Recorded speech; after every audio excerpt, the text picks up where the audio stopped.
'Twas Christmas Day at Boaty's, the merriest day of the year, and all of his subscribers were safely gathered there.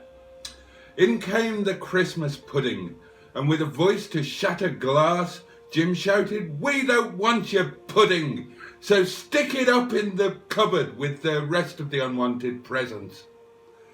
Boaty went into the kitchen and prepared to carve the duck.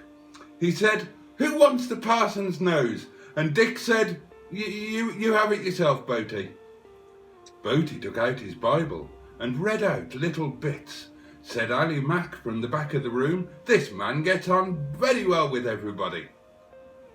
Then Simon kindly did begin to hand out Christmas parcels. The subbers tore the wrappers off and began to wipe their eyes, which were full of tears. Boaty rose to make a speech, but just before he started, Mustard, who was scoffing beans, gave 3 loud cheers and nearly choked himself. So all the subbers then began to pull their Christmas crackers. Chef Daniel held his too low down and blew off both his paper hat and that of the man next to him.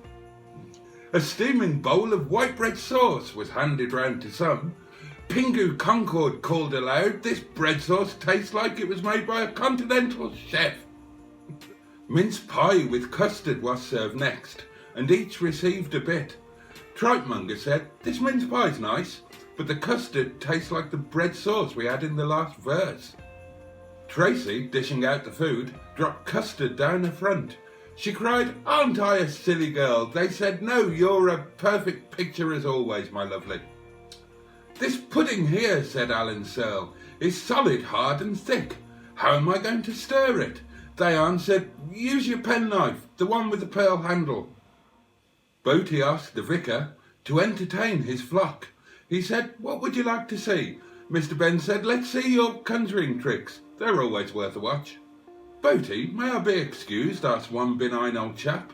"I don't much care for conjuring tricks. I'd rather have the odd carol or two around the fire." So then they all began to sing, which shook the very walls. "Merry Christmas!" cried out Boaty, and the subbers shouted, "Best of luck to you as well, Mr. Boaty, sir." Cheers, my lovelies. Have a very, very Merry Christmas.